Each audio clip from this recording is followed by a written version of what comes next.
Jónapot kívánok mindenkinek. Good afternoon, everyone. I'm Cyrus Taylor. I'm Dean of the College of Arts and Sciences, and it's my great pleasure to welcome you to the inaugural Joseph and Violet Magyar Lecture in Hungarian Studies. Now, I'm not Hungarian, but over the years I've come to have great affinity for and appreciation of Hungarian culture. For many of us, the entree to Hungarian culture has been through music or cuisine or the cinematic or theatrical arts, and future lectures will explore these aspects of Hungarian culture. And while the difficulty of the Hungarian language is legendary, it is one of the great poetic languages of the world. I personally hope someday to have sufficient command of the language to be able to read the many masterpieces of Hungarian literature in the original, for many, if not most, have yet to be translated into English. Future lectures will also explore Hungarian literature. Finally, though often perceived of as a small country far away, Hungary has been a bulwark of European culture and civilization for more than 1,000 years, and continues to be perhaps an underappreciated bellwether of this to this very day. Today's inaugural lecture will explore aspects of this. I'd like to thank Mrs. Violet Magyar, an alumnus and friend of the university, and a friend of many of the people in the audience, for her generosity in making this lecture series possible, and for the role it will play in helping to keep Hungarian culture vibrant, alive, and relevant. And with that, I'd like to introduce Peter Knox, Nord Family Professor and Director of the Baker Nord Center for Humanities.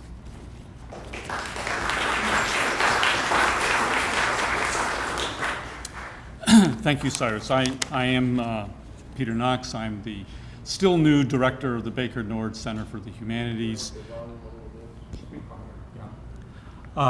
Can you hear me now in the back? Yes. So I am still the new director of the Baker Nord Center for the Humanities. I've only been here for about 3 months, but I am delighted to welcome you all here this evening to the inaugural Magyar lecture. This to me exemplifies the kind of program that the Baker Nord Center is all about, a place for people to convene, to talk about issues of substance, things that matter, or as we say, stuff that's important. It's a particular pleasure as well to have our named donor here this evening and to see so many members of the community. We like to think of the Baker Nord Center not only as the Center for the Humanities here at Case Western Reserve University, but for the Cleveland area. I can't greet you in Hungarian, but I am pleased to welcome our speaker, Lane Scheppele from Princeton University, where she's a Lawrence Rockefeller Professor of Sociology and International Affairs in the Woodrow Wilson School and the University Center for Human Values, and she directs a program in law and public affairs also. She's been at Princeton since 2005, having previously held an appointment at the University of Pennsylvania. Her specialty is the intersection of constitutional and international law, a topic of some importance in the politics of Hungary today. My own field is the study of the ancient world of Greece and Rome, and so for me, the notion that history matters and has particular resonance in contemporary affairs is quite compelling, and I'm very much looking forward to hearing what she has to teach us today. I hope you'll join me in giving a warm welcome to Professor Scheppele.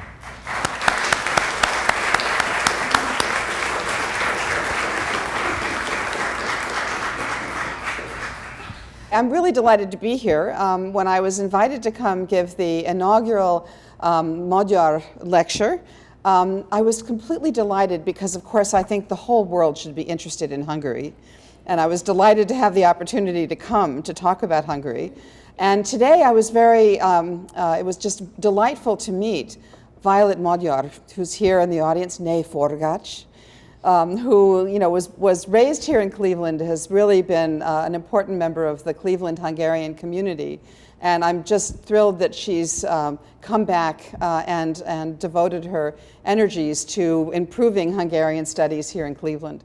I'm also delighted to be here because, of course, Cleveland has one of the oldest and most impressive and largest Hungarian communities in the United States. And so it's a real honor to be here among you. And my guess is that some of you will know nooks and crannies of the subject that I don't know. So I'm also eager to learn from all of you, because what I'm going to talk about today is something that I think is well known to all Hungarians, and that is the Holy Crown of St. Stephen, which will, again, this will not be a surprising object to many of you, but I'm interested in the Holy Crown of St. Stephen because it's become an important touchstone in contemporary Hungarian politics, and also because it has such an impressive and engaging constitutional history. The Holy Crown of St. Stephen is an object that every Hungarian will recognize, and the standard story about its origins is that it was given by Pope Sylvester II to Hungary's first Christian king, Stephen, in the year 1000 AD. It is often called the historic constitution of Hungary, and since I'm sometimes a law professor, sometimes a sociologist, sometimes a political scientist, that term got my attention. How could it possibly be that an object is a historic constitution of a country? So this is a venerated object, of course, known to all Hungarians. And of course, with this slide, I have to ask, how many people in the room have actually seen the Holy Crown of St. Stephen?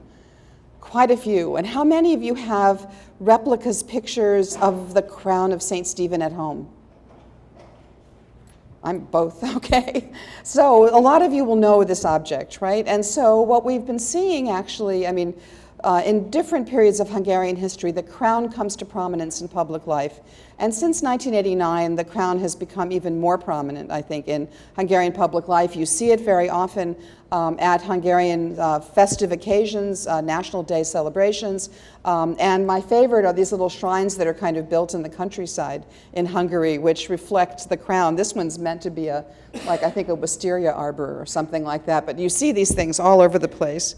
What I'm going to talk to you about today is about the new kind of role of the Holy Crown in constitutional reform in Hungary that's happened in the last few years, and then to kind of take you on a tour backwards. So, you know, usually history goes forward from the past. I'm going to go backwards from the present and talk to you about a couple of other episodes in the Crown's history that I think are kind of behind the current political debates over the crown in Hungary. So after talking to you about the contemporary crown in Hungary, I'll go back to the 20th century interwar period and then flash back again to the period of the independent kingdom of Hungary and tell you a little bit about the crown. But first, a little theory. This is for those of you who don't necessarily want only a pure play for Hungary. I've been thinking for some time about this topic of what I call counter-constitutions. And what is a counter-constitution? Well, we have this in the US, where if you have a national constitution that's very important, very often all political dialogue happens in constitutional terms. So in the US, if a political movement wants to make a kind of statement that is, let's say, oppositional to a current government, they'll very often do so in constitutional terms. If you have a successful constitutional government, all sides are debating what the Constitution means. And there'll be some dominant view of what the Constitution is and what it means, and then oppositional views will often appear as counter-constitutions. Yeah? And so I'm interested in this process of how constitutions become real, how they come to be contested, and how debate over constitutions happen in these counter-constitutional or alternative constitutional terms. I'm interested in how it is that constitutions come to be the site of what I call effective investment, or how emotional energy gets invested in a kind of constitutional project, how a constitution comes to be taken for granted as kind of the baseline of political debate, and how the opposition casts its debate or casts its criticism in counter-constitutional terms. And so I think of a counter-constitution as kind of a shadow constitution, like the way countries might have shadow governments. It's the picture of the Constitution waiting to stand in if the current view fails. Now, counter-constitutions are often political projects. They can be accompanied by the formation of political parties, drafting of alternative texts, recasting of political language in more, quote, genuine constitutional terms, or through a kind of recasting of history. So if you think about it in the American context, if you think about the Tea Party movement, where very often people will demonstrate and they'll wave pictures of the, little booklets of the Constitution, and it's very much central to the kind of Tea Party task of creating a kind of counter-narrative to what the Constitution is and what it stands for. It's a tremendous resource when countries have their political discussion in these kinds of constitutional terms. And in Hungary, politics is very often cast in constitutional language. This is why I went to study Hungary in the first place 25 years ago. It's why I think Hungary has, as a kind of tremendous political resource, this ability to think in kind of legal and constitutional terms about the fate of the nation. Now, the Holy Crown of St. Stephen appears in left and right versions. So if you go to sort of conservative websites, you'll see images like the one on the left, which pictures King Stephen, and of course we really don't have much of an idea of what he looked like, but very often he's portrayed like this, wearing the Holy Crown of St. Stephen, and so this is the kind of thing you'll see as a kind of touchstone of conservative websites. If you go to liberal websites, you'll see something like people making fun of the crown. This on the right is not a real picture, it's a Photoshop picture of the current Prime Minister of Hungary, Viktor Orban, after his election in 2010, where angels are bringing the crown to him because the thought was that he was going to restore some of the things that the crown has meant in the 20th century in Hungarian public life. So you see the crown being used on both left and right of the Hungarian political spectrum to open up a kind of conversation about what politics should be. So what I'm going to do is take you on a little tour of the Holy Crown, starting with the present, or with the present starting in 1978, a date that some of you will know, and then do these two flashbacks. So first, the story of the Holy Crown has roots in, like I said, in the early medieval period, but we're going to start actually here in 1978. And why 78? The Holy Crown of St. Stephen actually is a physical object, this quite old physical object. And at the end of the Second World War, it actually fell into American hands. The Crown Guard, together with the Crown, was heading west, ran into a little platoon of American Army soldiers. And there was a Hungarian private in this little platoon of American soldiers who recognized the Crown Guard's outfit, recognized that they're probably traveling with the Crown, and sort of sweet-talked the Crown Guard into handing over the Crown for safekeeping to the U.S. Actually, the piece of paper that the American soldier of Hungarian descent used to persuade the Crown Guard to turn it over said at the top, "Venerated," which is that the crown was granted asylum in the U.S. And it came into U.S. possession at the end of the war. It was held until 1978 in Fort Knox. And in 1978, the Carter administration, against protests of a lot of Hungarian Americans actually, sent the crown back to Hungary. The view of the Carter administration was that if this important national symbol were back in the country, it might organize some sort of nationalist opposition to Soviet rule and possibly focus a kind of movement of protest against that government. Of course, that put the Soviet-inspired government of Hungary in an awkward position. They couldn't exactly refuse to take it, right? Because this is this important object in Hungarian history, but they took it back. And so there was this ceremony. Actually, the picture on the left is Air Force One showing up in Budapest with the Holy Crown in 1978. There was a ceremony after which it was put in the National Museum, the museum on the right. And many of you may have seen it there because from 78 until 2000, actually until the end of 1999, it was based there. So this is the return of the Holy Crown to Hungary. For a while, it just stayed in the museum. In fact, it didn't generate the domestic sort of nationalist movement that perhaps the Carter administration had hoped for. But in 1989, and some of you will recognize these election posters, the one on the left was actually, it says, of course, in Russian, comrades, and then, goodbye. And on the right was the first political poster for Fidesz, which is the current governing party in Hungary, which poses two kisses to choose between. One is a kiss between communist leaders, and the other something somewhat more attractive. And so this was some of the image of the changes in 1989. And what was very interesting about the political debate right after 1989 is that suddenly the crown got a new life. And the crown actually got a new life almost immediately because, of course, the new Hungarian parliament, elected in 1990, had to figure out, well, what do we have as a national symbol? What kind of holidays? I mean, all of the kind of new nation construction had to be done. And there was a big fight in the Hungarian parliament in 1990 over the new Hungarian national seal. The one that resulted is the one you see on the right. That was the one that was forwarded by the parties of the right in the Hungarian political spectrum. The parties of the left in the Hungarian political spectrum didn't want the crown. They said the crown stands for a monarchy that doesn't exist. We have a republic. We have to get rid of this crown. And the parties of the right said, first of all, the crown stands for the Hungarian nation. It stands for Hungarian history, and it is the historic constitution of Hungary. So the crown won in that first round, went on to the national seal.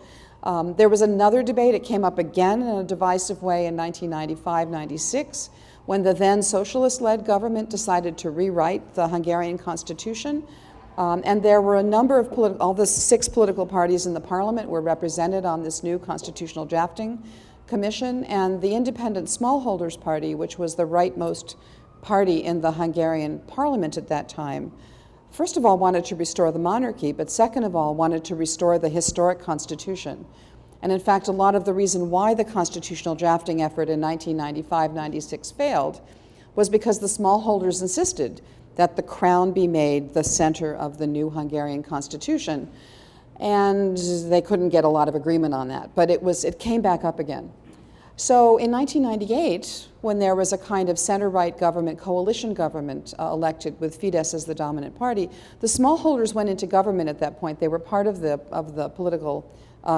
governing coalition, and they decided that in 1999 that no law would be valid passed by the Hungarian parliament unless it was passed in the physical presence of the Holy Crown. So they just refused to go along with any government bills for a while until the crown was moved. And this was, of course, coming up on the 1000th anniversary of the crown, right? If this was the crown given by the Pope to the first Christian king of Hungary, in the year 1000, of course, the year 2000 was the millennium. And so the government did 2 things at once: appeased the smallholders and had a huge demonstration, a huge public display. This was what the Hungarian Parliament building looked like on the eve of the day that the crown was actually moved from the National Museum to the Parliament building. And the first law of the new millennium, which was actually passed at the very end of the old millennium, because they had to make the law to move the crown, but they wanted it, anyway, it's numbered the first law of 2000, moved the crown to the Parliament building, and also had this statement that the Holy Crown lives in the consciousness of the nation and in Hungarian public law, and in the Hungarian public law tradition, as a relic embodying the continuity and independence of the Hungarian state.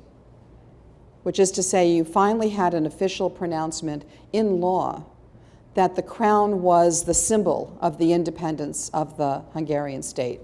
And that with this great pomp and circumstance, which included a boat ride on the Danube and many other things, the crown was then moved to the Parliament building. Now, after the crown was moved to the Parliament building, what you've seen in Hungary, just like in America, I'm afraid, is an increasing polarization of politics in Hungary. Left and right didn't much like each other to begin with, but it got worse. After the socialist government was elected in 2002, Mr. Orban gave a speech saying the nation may not be in opposition. And he started mobilizing, again, sort of Hungarian public symbols as a way of trying to generate political support for his political movement. What you start seeing then, in the last decade has been a tremendous increase in sort of crown symbolism, the use of the crown in public ceremonies. This has been associated in part with Fidesz. It's also been associated a bit with the rise of the party to the right of Fidesz, a party called Jobbik, a pretty far-right party. And what you've been seeing is the lots of statues. This is a statue of a turul, which is the Hungarian mythic bird that plays an important part in Hungarian origin stories, with the Holy Crown. And so there are statues of this, there are statues of the crown. The crown has suddenly started becoming omnipresent in Hungarian public life. Now, along with this increasing political polarization, there was an increasing economic crisis. This is a little chart that shows Hungarian GDP growth from 2000 to 2012. And as you can see, the bottom fell out of the Hungarian economy. In fact, it was a really extreme, I mean, it was bad everywhere in the world, but it was different in Hungary for two reasons. One is Hungary had been growing along, ticking along at a pretty good rate, one of the best, strongest economies in Europe, actually, in the early part of the decade. And it fell farther than the rest of Europe. The red line is Hungary, the blue line is the rest of the EU. And Hungary went from growing at 4% a year to contracting at 6.5% a year overnight, like in 2 years. And this generated, as you can imagine, a huge political blowback against the government that was in power at the time, and generated a lot more support for their opposition. And this was really accompanied by the rise of this far-right party, Jobbik, which was founded in 2006. This is a poster. I always like to use this poster because Kristina Morvai, who's the main figure in the poster on the left, used to be my best friend. And so I know her very well, and this was not exactly what we were expecting of her. But this political party really kind of came out of the financial crisis gave it a huge boost. And they were working for quite a while with this paramilitary group on the right, the Magyar Garda. This is a rally from 2008, I believe, where they would hold these initiation ceremonies for a kind of far-right paramilitary organization in Hero Square, which is one of the most important squares in Budapest, as many of you will know. And so this kind of rise of a very challenging far right was something that was also had never really happened in the immediate 1989 period, and this was a quite worrisome development, I think, for many folks. This is a chart that shows you some of the public opinion in Hungary, political opinion. It starts in January 2006. There was an election that was that spring in which the socialists just narrowed, the red line is support for the Socialist Party, which is the kind of post-communist party. The orange is the support for Fidesz, which is the kind of moderate right party. The purple line is support for Jobbik, which is this far-right party. And the gray line are the set of people who say they don't know. If they're asked, like, what party do you support? People who say don't know. So what you see here is that in 2006, the socialists actually won an election then, barely. It was a close election. And then once the financial crisis hit, the bottom fell out of their support. And in the meantime, support for Fidesz increased, but also support for the far-right Jobbik increased as well. And there was then an election in 2010. And in that election, what you found was an overwhelming victory for the Fidesz governing party. They're here in orange. That's always been their color from the beginning. In fact, some of you may know the famous movie Atanu, The Witness, which has the famous Hungarian orange that is produced as a result of communist central planning. And this was the joke around which they actually formed the party and the initial color of the party. Hungary had a disproportionate, still has, an even more disproportionate election law. So in that election in 2010, Fidesz won almost 53% of the vote in a multi-party system, which was a substantial victory. But the disproportionate election law turned that 53% of the vote into more than 2/3 of the parliamentary seats. And so this was what the parliament looked like after that 2010 election. Fidesz in orange, the socialists in red, the Jobbik party in dark green, and then this LMP, which is Lehet más a politika, which is politics can be different. It's a kind of, I've described them as vaguely green, vaguely left, but mostly vague party, sort of a youth party. They have a somewhat hard to identify ideology, and then there were a few independents. In this kind of parliament, though, when you have this kind of huge election victory, what happens is something very special in Hungarian constitutional law. The Hungarian constitution, actually this dates to the 49 constitution, but it was kept in the major constitutional revisions of 89-90. Under the Hungarian constitution, you can amend anything in the constitution with a single 2/3 vote of the parliament. And for the first time in Hungarian recent constitutional history, suddenly you had one party with 2/3 of the seats. We're coming back to the crown via this, but this party had 2/3 of the seats. And what they did was they decided to completely renovate the legal system of Hungary, starting with bringing in a wholly new constitution. This was controversial because the Fidesz had not campaigned on the platform of writing a new constitution, so it came as a bit of a surprise to everyone, but they enacted a new constitution with their 2/3 majority. This is actually a picture book. Some of you, they gave copies of this picture book actually to all the high school graduating students that year. I have a copy at home. It's quite a lovely picture book. But as you can see, they passed a new constitution, and the symbol of the new constitution is the Holy Crown. It was prominent in the debates. It was prominent in the symbolism surrounding the Holy Crown. And this was actually meant to restore to Hungarian public life the Holy Crown. Okay, so what does that mean? We'll get to that. This government also passed about 800 new laws in its first 4 years, completely changed the entire legal system. And the preamble of this constitution features very prominently the Holy Crown.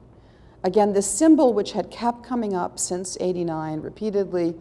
And so this is from the preamble of the new constitution.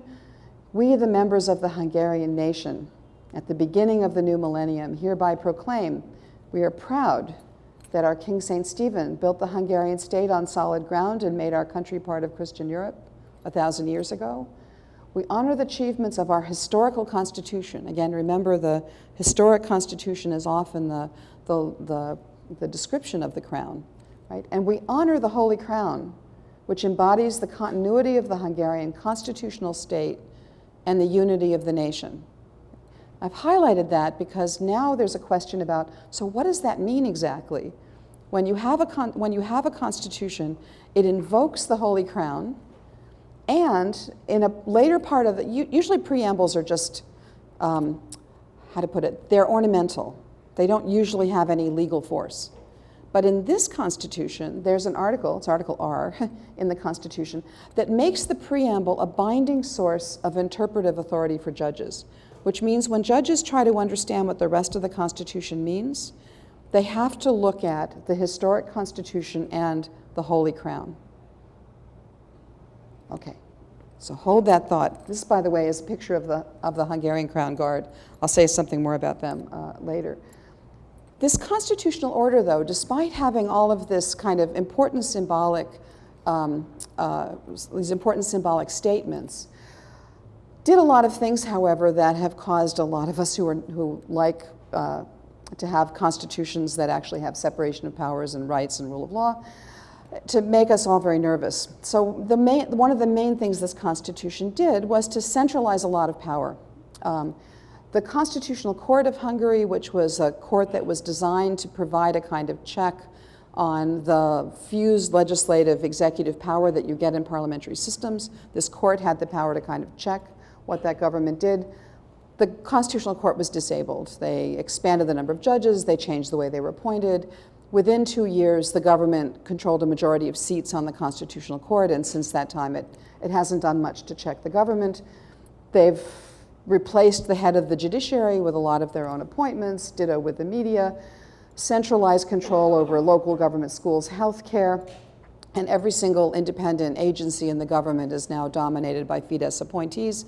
They reorganized and renamed and reappointed basically everyone throughout the government. So the worry about the Constitution now is that it really has centralized power in one party.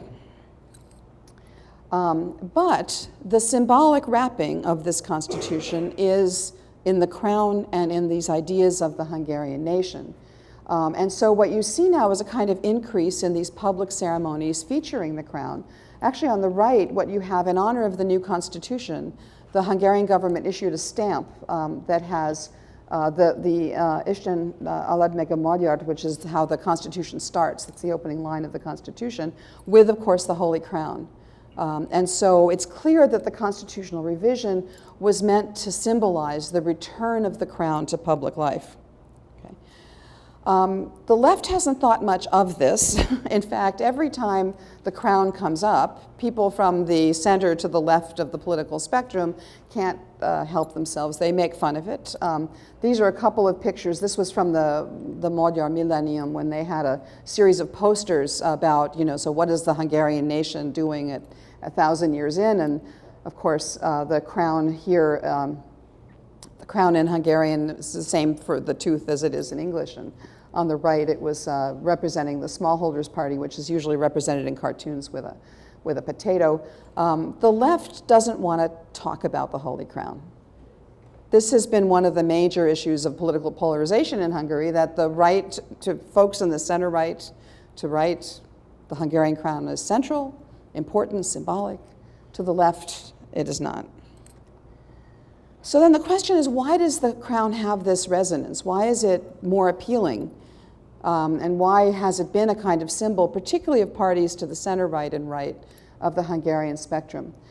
And a lot of this is because the symbolism that's come with this in this current government's representations of the crown recall this period of after Hungarian independence, after Hungarian humiliation also, in 1920, when Hungary emerges as an independent state from the Austro-Hungarian Empire, but it also emerges as a kind of shadow of its former self.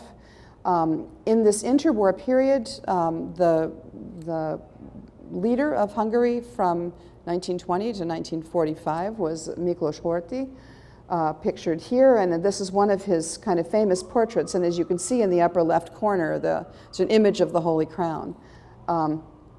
And during this interwar period, the crown was really important. And I think for many Hungarians, not all, because many of us, I'm not Hungarian, I'm just a wannabe Hungarian, but I love the crown, okay? So it doesn't mean that everybody who loves the crown has these views, okay? But this is, I think, what it symbolizes to many Hungarians who support this government and support the parties to the right of it, that it's a recollection of this interwar period in Hungary. In the interwar period, one of the, of course, fundamental issues that was at stake at that point was that the Treaty of Trianon, which ended the First World War and which established the post-war boundaries, cut up what had been the historic territory of Hungary. This is a map that shows the historic territory of Hungary, and the black line in the center there is present-day Hungary. You'll recognize that shape. But of course, the broader area had been Hungarian lands, Hungarian territory, since well back to the medieval period. And in the treaty that ended the war, big chunks of what had been former Hungary were cut up and given to the neighbors, many of which were also new states. And in the interwar period, one of the dominant grievances of the Hungarian state was that it had lost 3/4 of its territory and 2/3 of its population in this settlement that that ended the war. This agreement also meant that 1/3 of ethnic Hungarians lived outside the border. So the interwar government, the Horthy government, was very much preoccupied with the reversal of the Treaty of Trianon and with the restoration of the broader territory and of the peoples who used to live there. This has a meaning within the sort of historic crown, because this historic territory is often referred to as the crown lands, and the peoples who lived in this territory are called the peoples of the crown. So the crown stands for this greater Hungary, especially in this interwar period. This is, what the meaning of it is. And Mr. Horthy actually governed Hungary as regent. For various reasons, the victorious powers in the war did not want a restoration of either the Habsburg monarchy or of any Hungarian monarchy. And so Horthy said, I will govern as regent in the name of the crown. The regent being the sort of grown-up who stands in for the monarch who can't serve himself. And so Horthy governed as a regent with the thought that the crown would stand for the reversal of this treaty. During Horthy's time, this was a kind of literal instantiation. This is actually a chapel. On the left is a picture from 1935, I believe, and on the right is a picture taken in the last few years. This is the St. Stephen Chapel in a place called Szarhegy, which is 1936, right? This is actually now in Romania, but it's on the former Hungarian lands. And one of the things that Horthy presided over was building these chapels, and notice they're made from stone. They're meant to stay there a long time. And the idea was to mark the Hungarian territory that was now outside the borders with the symbol of the crown. So he sponsored a whole series of projects to build these things all over. In fact, if any of you know locations of them, I'm looking for them because I'm trying to find all of them and take pictures and figure out, what the local people living around it now think of them. So if you know any of these places, I'd love to know. Horthy built a lot of these kinds of little chapels all over the place. He also presided over the use of the crown extensively as a symbol of his government. So on the right, you see the penge. Some of you may remember the penge, which was the Hungarian currency at that point. And this was, of course, this was from 1938, and it has the crown on it. On the left, and I can only find really fuzzy pictures of this, but one of the things that he did was to declare 1938 St. Stephen's year. And the Holy Crown, together with the Szentjobb, which is the holy right hand of St. Stephen himself, which is in a box in the Basilica in Budapest, the crown and the holy right hand went on a little train trip around Hungary, where there were massive crowds. I mean, the journalists of the day were reporting massive emotional crowds that would crowd up to the train to see the crown, to see the Szentjobb, to see them together. And this was, again, they had an emlékkönyv, they had a memorial book for St. Stephen that year. So this was very much part of Horthy's symbolism, right? This was what he stood for, right? The crown was sort of the code symbol for restoring the Hungarian lands and restoring the Hungarian peoples. As many of you know, Hungary entered the Second World War voluntarily on the side of the Germans, in part because Hitler had promised Hungary its lands back if that side were victorious. There was a point in the war when the Hungarian government debated switching sides when things didn't look like they were going very well. The Germans then came in, switched prime ministers. Mr. Szálasi became the functional leader of the country.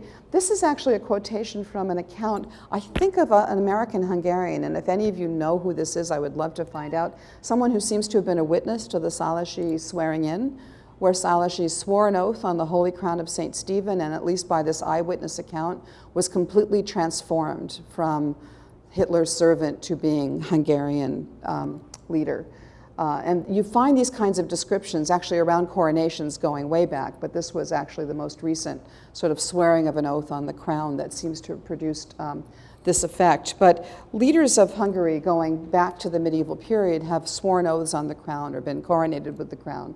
So the use of the crown for switching leadership is also an incredibly important thing. Now, this is, again, not actually a real picture of Mr. Orban, but this is what critics of Mr. Orban are putting up to say, well, one of the things that Orban is doing right now in Hungary by bringing the crown into the constitution is to symbolize all that, like that this is sort of the code of what it means. And as evidence of this, one of the things you see is that this interwar period is now becoming extremely prominent in Hungarian public life. So there's renamings of places. Those of you who are from Hungary or go there frequently will get lost because everything's being renamed. You know, Moskva tér is now Széll tér, and they're changing, you know, Roosevelt tér is now Széchenyi tér. I mean, lots of things. If you're used to buses and anyway, you have to get a new map. So many places are being renamed. There's now a reconstruction of the school curriculum to mirror a lot of the curriculum from the 1930s. There are statues of Mr. Horthy going up all over the countryside. And there's a revival of many figures from the 1930s, some of whom are irredentist, as in they want to change the borders now. Some of whom are anti-Semitic, which was also part of the rhetoric at that time. And in conservative circles, in some conservative circles, the crown is a symbol of all that, right? Which is that this is what it will mean on the right of the Hungarian political spectrum. And And as many people believe, and I think there's a lot of evidence for it, this is the reason for bringing the crown back into the current Hungarian constitution. This is just one illustration of the way in which the current government is now echoing things from the 1930s. On the left, on the upper left, you see the crown train, the train that actually brought the crown and the Holy Right Hand around in 1938, and you see the crown guard lined up in front of it. On the bottom, it's a little hard to see, but Mr. Horthy is sitting there in the middle of the stage with the crown guard behind him. The brand new uniforms of the crown guard that were just instituted a few years ago are on the right. And they look exactly like the crown uniforms from the left. And so I can give you many more pictures. This is just an illustration of the way the 30s are coming back symbolically with the crown, with the restoration of the kind of symbolism that graced Hungary in the interwar period. So this is, I think, what the crown is meant to mean by this government to its supporters. But I want to say that there's another story you can tell about the Holy Crown, because for one thing, I love the Holy Crown, and I'm not a great fan of 1930s Hungary, I must say. And so the question is, what else could the crown mean? And this is where I actually borrow a page. This is where I might be slightly American, because, of course, one of the things that happens in the US right now, as they say in the constitutional law world, everybody is an originalist, right? So what trumps a reading of history but an older reading of history? So if you're going to have a counter-constitution, which was this kind of 1930s image of the crown, what would be the counter-constitution to that counter-constitution, which now is a different counter-constitution. So I'm going to show you another counter-constitution by going farther back to medieval Hungary, which is, after all, where the crown got its start, right? Because again, if the crown was given by the Pope to Stephen in the year 1000, this started a dynasty that actually, I mean, the dynasty existed, but it continued now in new form, this dynasty that would rule for nearly 300 years longer. And I've been going back to this medieval record and trying to figure out, so what did the crown actually mean then? What did the crown stand for? If there's a historic constitution from this period, what does it look like?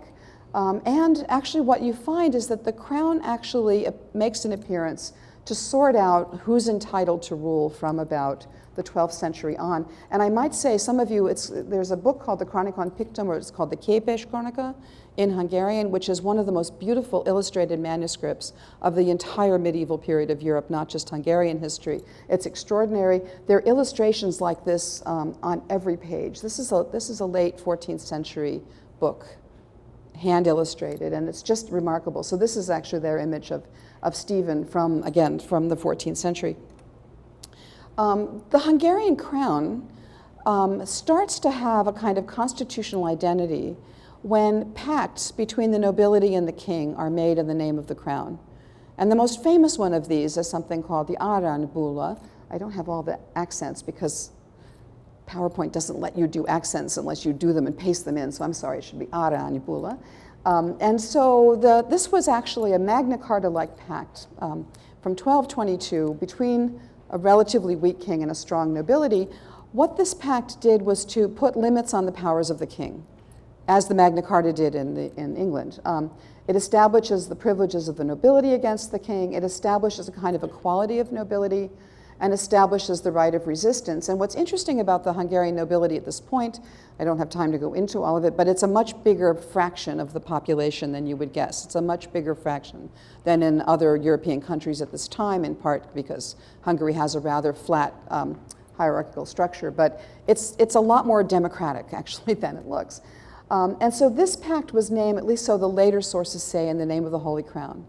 So you can start to see how a crown, the object, could start to have associated with it a set of constitutional ideas if pacts that look like sort of legal agreements start to be made in the name of the crown.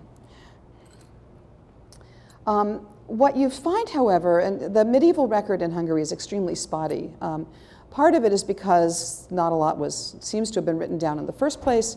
Part of it was that as the Ottomans were oncoming and the Hungarians were retreating, the entire National Archive was put on a boat that sank in the Danube, so we don't actually know what that would have told us. So the record's a bit spotty, but what you find is that the crown is mostly not mentioned until you get to the end of this Arpad clan that dominated Hungarian politics for the first 300 years of the medieval state.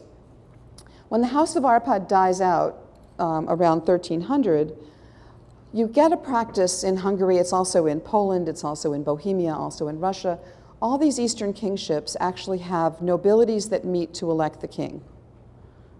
In Western Europe, you have a presumption of hereditary monarchies, not so much in the East. And starting in about 1300, the Hungarian nobility meets to select its king. And the king is mostly, at that stage, not Hungarian. Those of you who know Hungarian history know that there are Angevin kings, there's a Czech king, Polish kings. Kings are elected without regard to what we would now think of as ethnicity. Right? And this nobility meets to elect the king, and around that time, you start to see in the written record evidence that the Holy Crown of St. Stephen begins to be used for coronations, right? So it's a way of saying this is the legitimate ruler of Hungary, made as a result, named as a result of a process of election. Yeah. This, by the way, if some of you have been to Bratislava, know that the St. Martin's Church was where, in Bratislava, was where Hungarian kings were crowned for a bit. Mostly they were crowned as Székesfehérvár, but this is actually one remnant of the crown still in Bratislava. What you start also to see in the medieval record, and again, it's very spotty, there's just a few references to the crown. The crown starts to emerge as holy and powerful.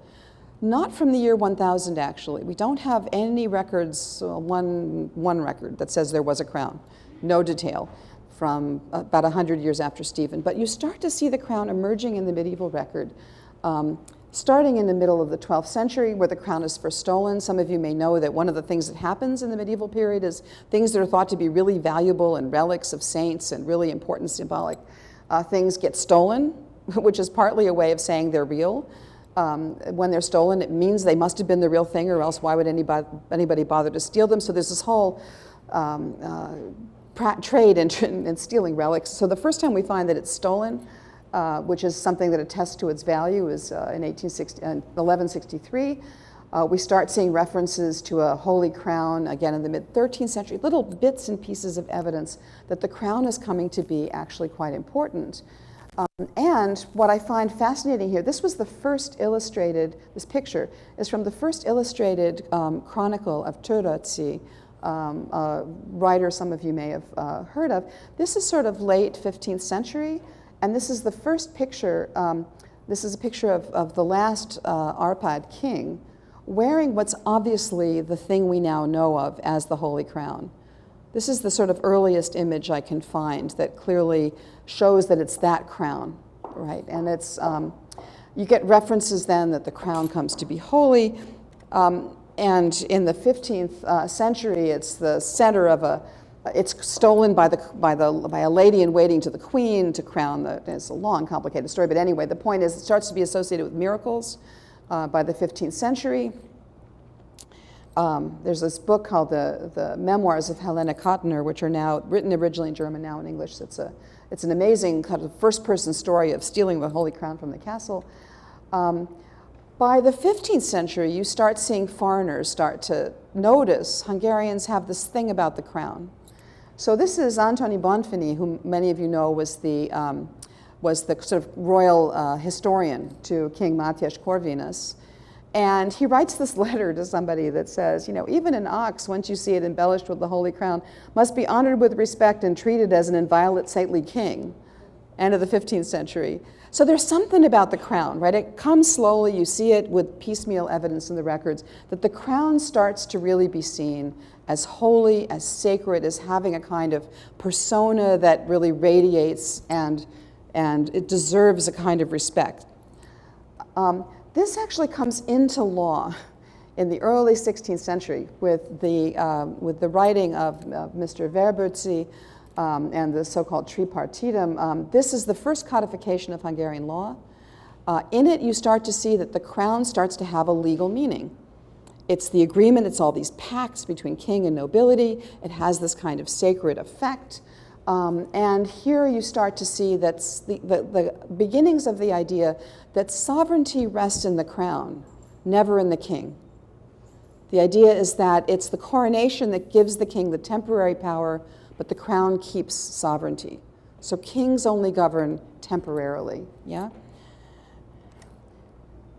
By the first real, full book on the crown, Peter Revai, who actually is the guardian of the crown in the early 17th century, you start to see full-blown what now is known as the doctrine of the Holy Crown, the legal theory that goes with the crown.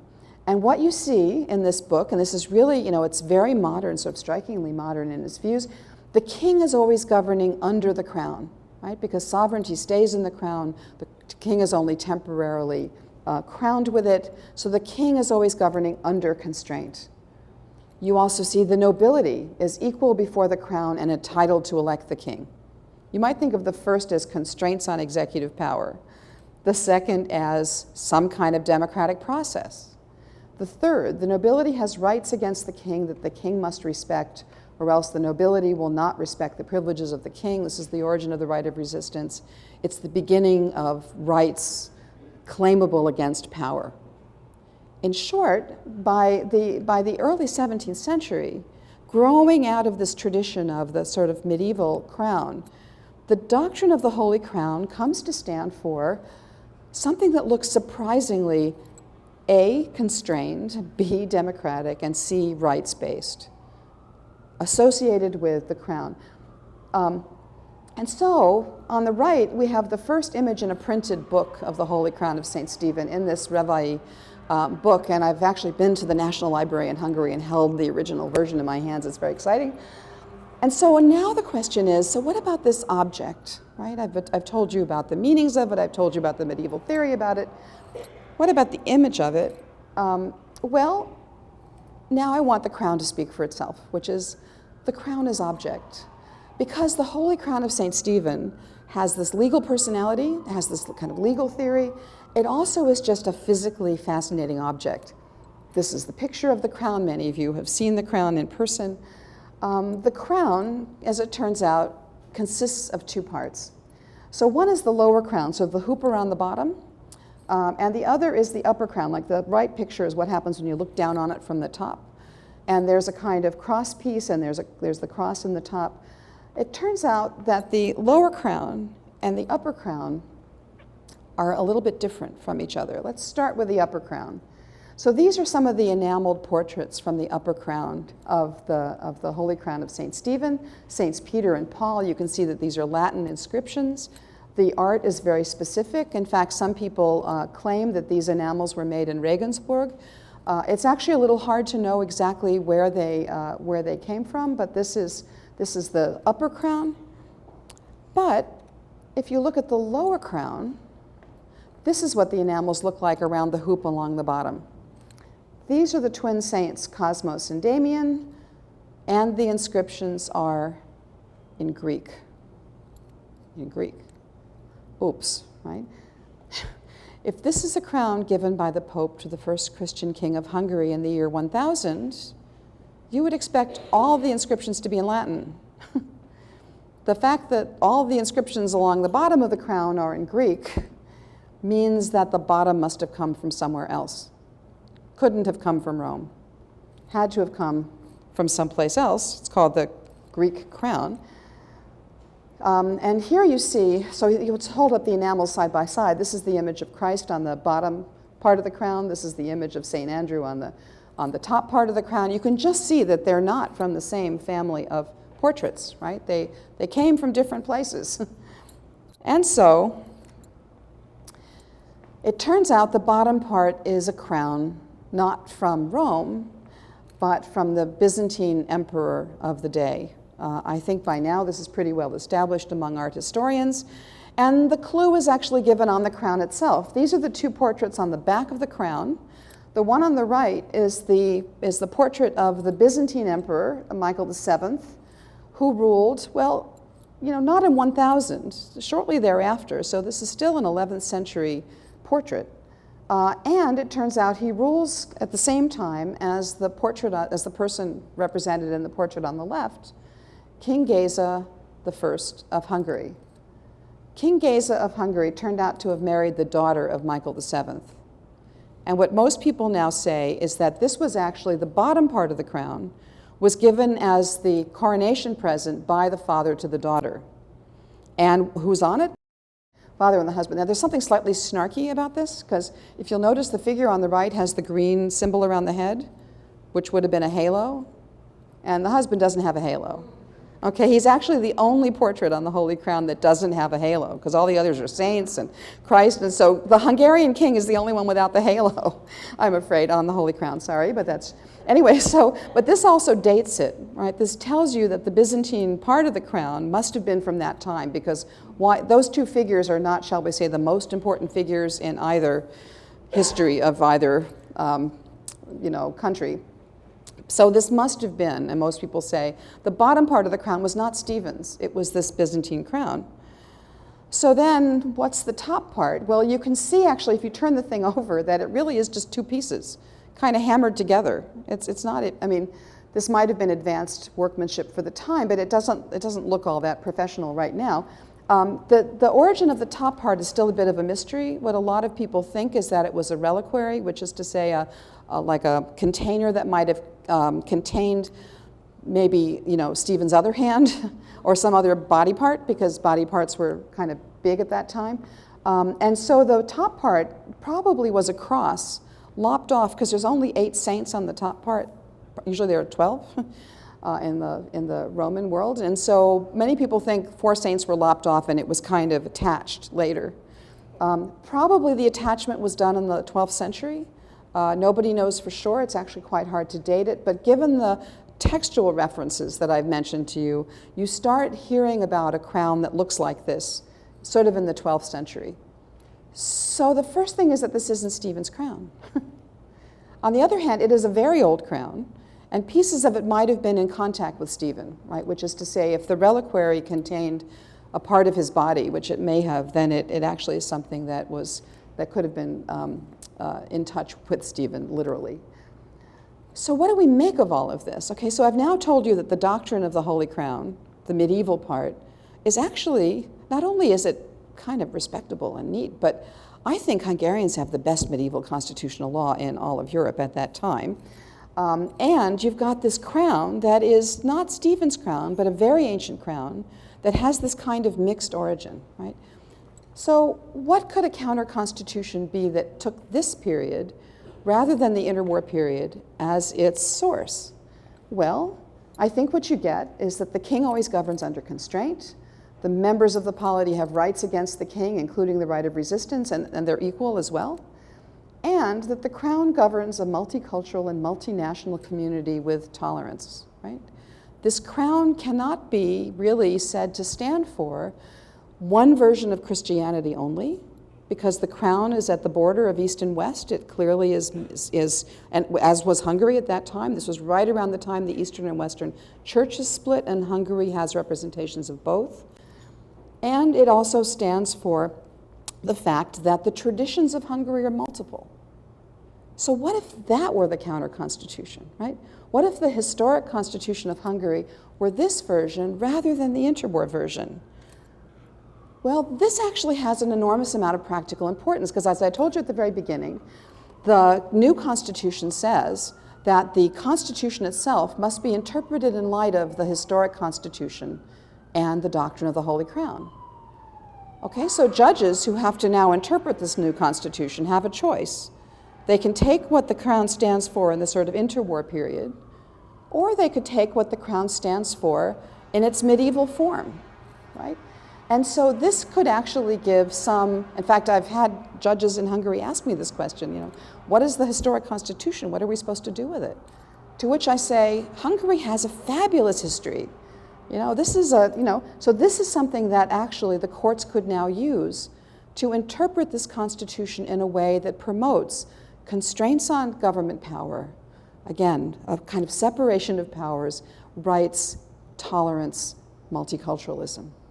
It's a very different thing than what I think the current government is trying to do. And so one of the things I'm trying to do, and this is really my last slide, is to say that let's embrace the Holy Crown, no matter what part of the political spectrum we're from. If you're going to have a debate about constitutional law in Hungary, the Crown is not a bad place to start. This may be a way to actually, the left has just walked away from this and said, the crown. associated with a monarchy, museum object.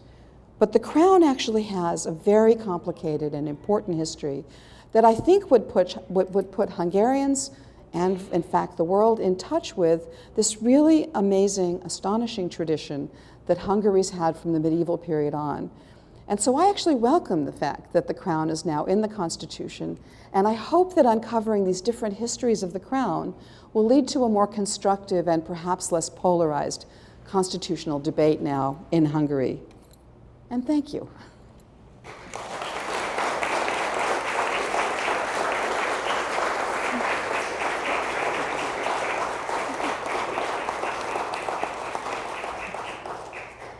Thank you for that trip through the history of the crown and its contemporary relevance. It's possible that there are some questions, comments, observations. I'm going to ask you to take the microphone so that everyone can hear you.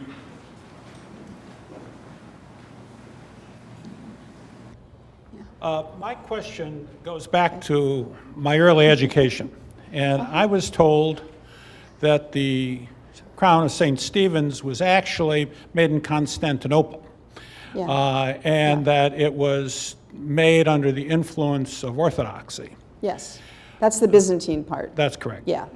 The second thing I understood was that at that time, the Hungary meant the Turkic state, the land of the Turks, and that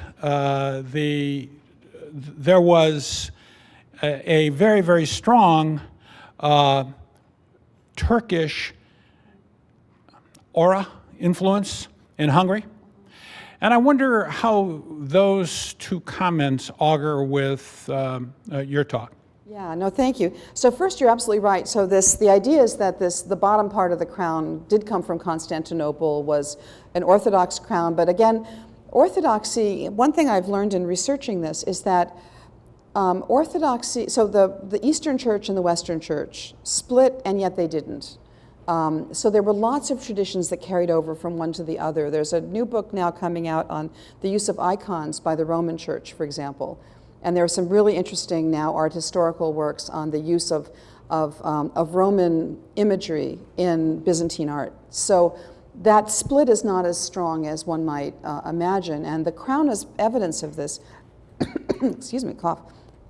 There are a number of cases where there are Byzantine gifts, as this would have been, that get elaborated into holy objects in the Western Church. So it turns out that split it looks bigger retrospectively. But as for the Turkic influence, I mean, this is the sort of theory I've been developing from the sources, the medieval sources. Of course, the Battle of Mohacs rather seals Hungary's fate for a bit as the Ottomans, come up and grab a bite out of central Hungary, and Habsburg takes the western part. There's this kind of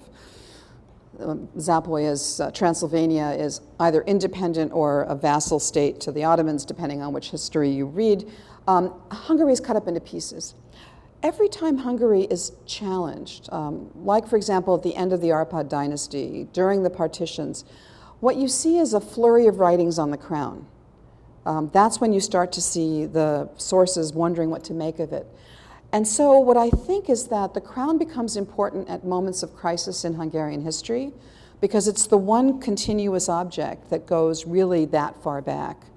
And so people start to wonder, what does the crown mean? What does the crown mean? Of course, what happens is that many Hungarians refuse to recognize any leader who will not swear an oath on the crown. This is the origin of the Habsburg emperor being the king of Austria and, emperor of Austria and king of Hungary, right? Because there are separate coronation ceremonies for the Habsburg kings with the Hungarian crown separately. So the crown emerges whenever there's this crisis of identity. That's why I think it's actually coming back now, because I think there's this question about what is Hungary. Again, it's sort of the East or West if you've been following current foreign policy in Hungary, but it's also what is Hungary in the European Union, what is Hungary now that it's independent, what does it make of its different pieces of its history. The Turkic influence the crown is mostly used as a way to stave off the Turkish influence, I think, because the Byzantine Empire, even though it's got all this Greek, By the time it's the Ottomans, they're somebody else. And so it's held to resist, it's held out to resist the Turkish influence, not to take it in. Sorry, that was a bit circuitous, but I do think that it comes up after the partitions, and I think it comes up as a way of legitimating Habsburg rule. But of course, if you remember, there was a double coronation. Both Mr. Zápolyi, who holds Transylvania, and the Habsburg king, who holds the western part of Hungary, both swear oaths on that same crown after the Ottomans come up and take the middle of Hungary. So it's a way of saying this is all still Hungary. If you swear an oath to that crown, then you're loyal to it. But the Ottoman kings did not. Yeah. Kim, thanks for a rich and really fascinating talk. I was struck by the fact that in the Hungarian constitution, as well as the fact in the Japanese constitution, you have sort of royal emblems, and they kind of grate against our modern or American sensibilities where the Constitution is something for the people against monarchy. In Japan, the emperor is the symbol of the state. He's the symbol of the unity of the people. And when that clause is inserted in the Japanese Constitution in 1946, it's a way of course, as it is in Hungary, of tying back to historical narratives and the Meiji Constitution and so forth. But also in Japan at the time, it's a way of counter-influencing the U.S., because the U.S., of course, wrote the Japanese Constitution, and this is a way of saying, well, we'll agree to Articles 1 through 89, but we're going to keep the preamble Japanese. And so I'm wondering, and this sort of gets on the comments you're just having now, to what extent, so I agree that it's a way of reasserting Hungarianness through time, but also given what's going on in Hungary right now and its inclusion in the EU and its deep uncomfortability with the EU and illiberal democracy and so on and so forth, whether it's also a way of saying, not just going deep, but also sort of lashing out or moving against tides in Europe. Yeah, no, I think that's a really wonderful point, because the Orban government has had this deeply ambivalent relationship to Europe, or shall we say it's ambivalent in English and hostile in Hungarian, right? So when Mr. Orban speaks English, he says kind of nice things about the EU, though critical, and when he speaks Hungarian, it is not much nice he says about the EU. So this new constitution was meant to be a kind of Hungary for Hungarians constitution,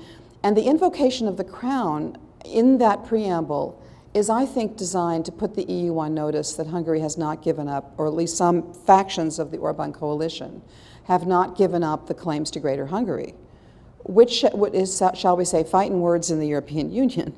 Right? Now, one of the ways in which the Orban government has followed through on that is by giving citizenship to the ethnic Hungarians in the neighboring states. And in fact, such folks were able to vote in the last Hungarian election.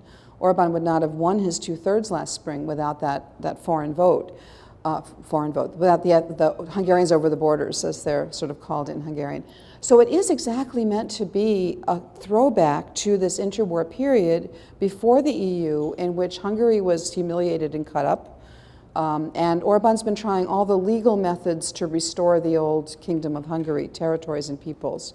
And the voting rights is a part of it. So I do think it's meant to be a kind of anti-EU symbol, right? To say we have our own sense of sovereignty, which is not what the EU is recognizing here. But like I said, it's like any constitution. Once you put something in it, it can be, you can, there's interpretation that goes on after. And so that's why I'm urging this other view. But it's exactly the same point. Yeah. I'm Frank Andre.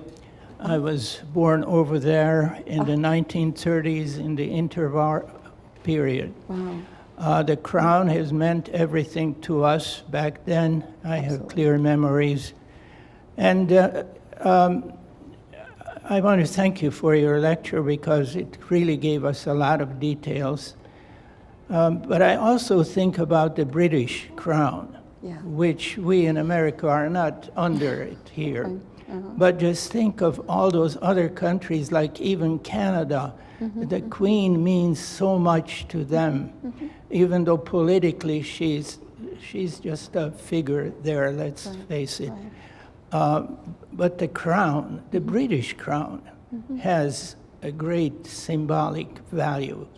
And I would allow the Hungarians really to have their crown too, especially when I think of the period during the Russian occupation from 1945 to 90, really. Well, they left in 91. Yeah.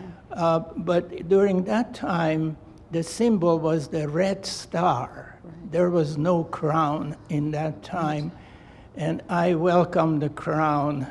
I don't like Exactly. the Well. red star. I really don't. Right. That's why I'm here in America. Well, I'm glad you came here, but it's true. I mean, this was what Jimmy Carter had in mind by returning the crown in '78, right? It was meant to be, if you could repatriate the crown, then what it would do is exactly remind everybody that Hungary has this existence beyond the Red Star. So I think that's exactly what Carter was trying to do.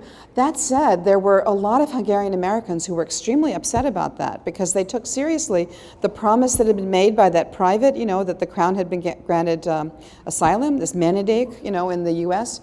And so there were a bunch of Hungarian Americans who filed a suit in federal court in Kansas, saying, on behalf of the crown, saying, it's been granted asylum, you can't send it back to a repressive government. And there's a huge book, it's called, what's it called? It's that big and in green, it's called The Return of, Crown of St. Stephen, which is an amazing compilation. That's where I got the Halper Siget actually quotation from. It's this amazing compilation of documents about the history and the personality of the crown as a legal thing. And you can see this judge in Kansas thinking, asylum, that's for people. This is an object. And Hungarians saying, no, it's a person, right? Because it's addressed even in the medieval documents as if it's a person with legal personality. So it is a kind of legal object that, shall we say, American judges couldn't quite understand. And the judge threw the case out because they said, asylum, persons, like that's, can't do that. And then it was the subject of another lawsuit, actually. Bob Dole sued Jimmy Carter, famous case called Dole v. Carter, which I read in law school because they take out all the facts, so I had no idea it was about the Holy Crown. But it's the leading case on the limits of executive agreements. We're seeing this now with Iran, right, where the Senate's saying, no, you can't make an agreement with another state without getting the consent of the Senate. The defining law case in American law about that was the case that Bob Dole brought against Jimmy Carter to say you can't make a treaty with Hungary without getting approval by the Senate. And the court said, yes, you can, actually. But so this has actually been an important thing in American law, but the return of the crown was exactly meant to establish that. And I think, I have friends who are liberals, and I don't have any friends who are socialists in Hungary, but friends on the left in Hungary who all wonder, like, why am I doing this, right? They keep saying, you're not even Hungarian, right? The crown is really magical. I think when you read the history, you read the documents, you see the representations, you see what it means to people. It's a magical thing, and I do think it was a mistake for the government in 89-90 not to embrace it more fully and to think about what it meant. So if I can do it as a wannabe Hungarian, that's not, I'm auditioning to be a Hungarian. I do think that this is actually a different kind of debate you can have about what the Hungarian nation is that really honors this long history. So thank you for your comments. Hands going up. I'll make shorter answers. I'll just ask you to hold your questions until I can navigate to you with the microphone. There's one back here, and then I see a couple over here. Thank you. Would you care to comment on why the media today seem to be focusing on the new Constitution's issue of the lack of independence of the judiciary and why that goes against EU rules? Oh, sure. So, the essence of a rule of law state is that the judiciary is not beholden to political authorities and that they can enforce the law as written. And the worry about the judiciary in Hungary now, and by the way, Hungary has a long history of a proudly independent judiciary. Even during the Soviet time, the judiciary was, not perfect, of course, but pretty brave. And Hungarian lawyers and the Hungarian judiciary has a long tradition to be proud of. What's happened now is that the government has basically decapitated the leadership of the courts. Some of you know that one of the first things the Fidesz government did when it came to power was to lower the judicial retirement age from 70 to 62. Okay, now everybody else in the world is increasing the retirement age, right? Like pensions are a problem, you gotta make people work longer. Hungary lowers it, and what it did by doing that was to remove the senior-most 10 to 15% of the judiciary. And Hungary has a civil service judiciary. So you go through judges track in law school, then you become a baby judge, like in traffic court, then you get promoted. And, so when you knock out the senior-most 10% of the judiciary, it was 25% of the Supreme Court judges. It was more than half of all the court presidents. So it was the court leadership. And then they changed the system for appointing judges from a system in which professionals appoint judges appoint other judges, which is a little incestuous, but that's how it's done in this kind of a system in most parts of Europe. They replaced that system with a single political official who is the wife of the guy who wrote the Constitution and the best friend of the Prime Minister's wife. And she has the power to name judges, to fire judges, to discipline them, to demote them, to reassign them, and to assign specific cases to specific judges. And once you have that kind of system, you don't have an independent judiciary anymore, right? Because anyone who wants to keep their job knows full well that if they run afoul of this one person, they lose their job.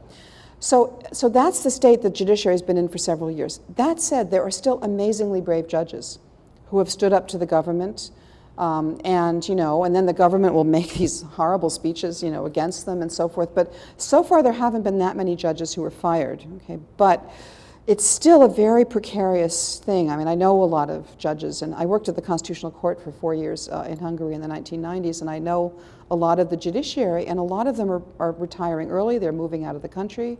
It's just unbelievable political pressure, and you cannot have a rule of law state if the judiciary is under the thumb of the political authorities, regardless of whether the political authorities are left or right, or this is not about left-right. This is about independence of a fundamental check on power. So this is, and it matters for the EU because the EU is a club of democratic rule of law states, and as soon as the judiciary is not independent, it questions the status of that country in the EU. But also the EU law is enforced through the national courts. They don't, there's not a big judiciary in Europe that does the enforcement of EU law. It's enforced through national courts. And if the national courts are no longer reliably independent, then the worry is that they can't enforce EU law either. So this has actually been a big concern in Brussels, and something that I think they're gearing up to do something about sometime soon. But it's been a really big problem. Yeah. Okay, I just wanted to say that, the crown is the symbol of Hungary's sovereignty and nationhood. And I would think that as governments change, because it is a democracy, and we know that the political pendulum does swing back and forth because Hungary's had a left-of-center government since it has gained its independence and has had right-of-center governance, and so I'm sure it's going to change. So it's a good thing, though, that the crown is something that represents the legitimacy of whatever government comes in, because that way you can't delegitimate the opposition can't do that to a government. And I'm particularly struck by the fact that the Habsburg Emperor Joseph II refused to be crowned by the crown because he said, I cannot follow Hungary's, and I will not follow Hungary's constitution. I will not respect it. He was honest about it. And so if you turn away from the crown, you are turning away from Hungary's constitutional law and its traditions. And the fact that this government perhaps is relying or hearkening back to the 30s, those were excruciatingly difficult times for that nation. I don't think we can even imagine what it would be like to lose 2/3 of our physical country, 2/3 of the population. I just don't, it's never happened to anyone before. And so that government, their sole goal was to at least rectify that somewhat. That I don't think is a real goal of the current government, to physically rectify anything. Physical borders are physical borders are intact, right. But they do believe in a nationhood that transcends the boundary. We call them expats, Americans that live outside, and and that's the way they are trying to deal with it. And Right. I don't know if it's going to be a permanent thing because the political situation does change. Right. But, that was just my thought about that. Yeah.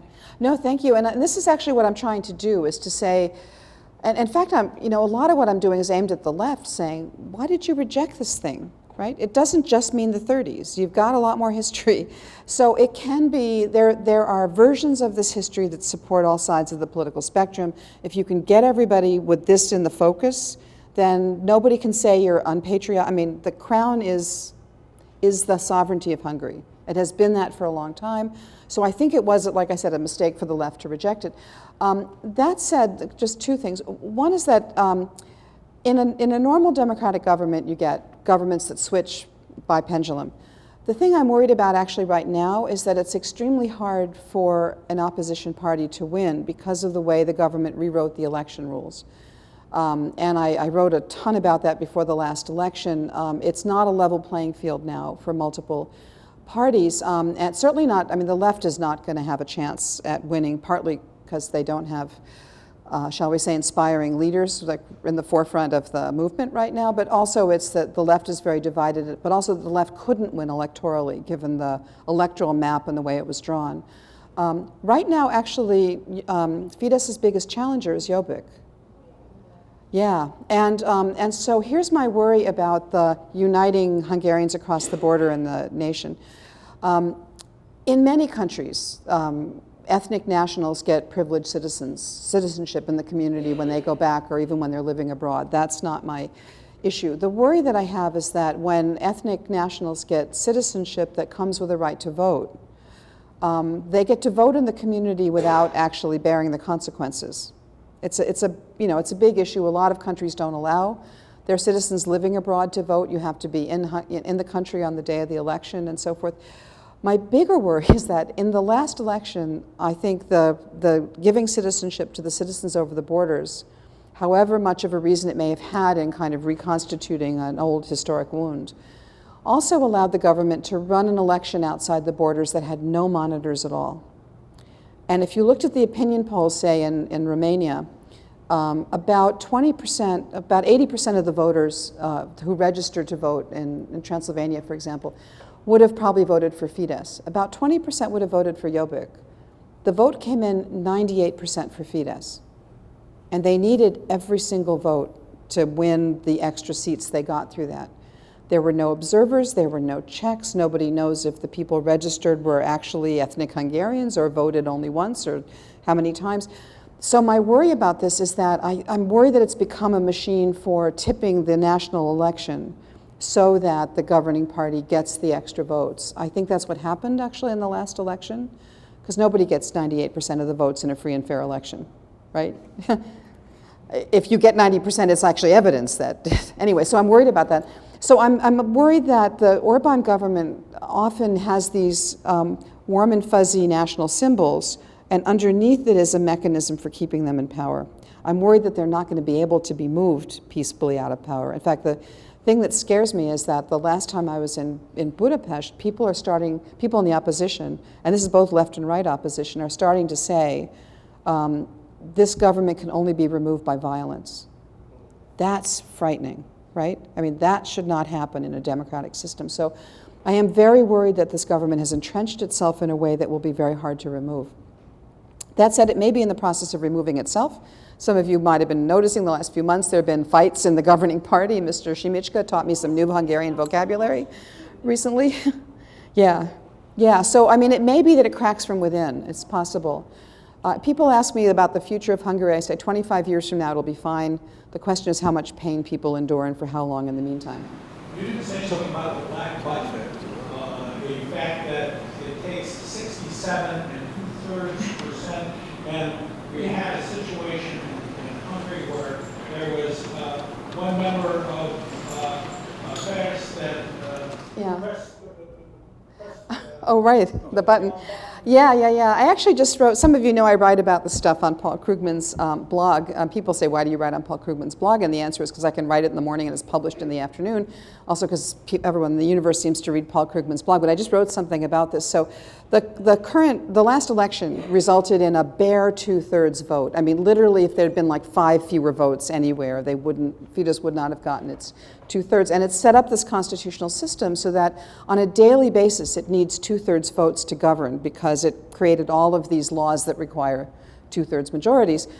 So actually, there was a think tank that did a count, and between September of last year, when the new parliament came in, and February, when Fidesz lost its supermajority, it had a by-election it lost, so it's down by 1.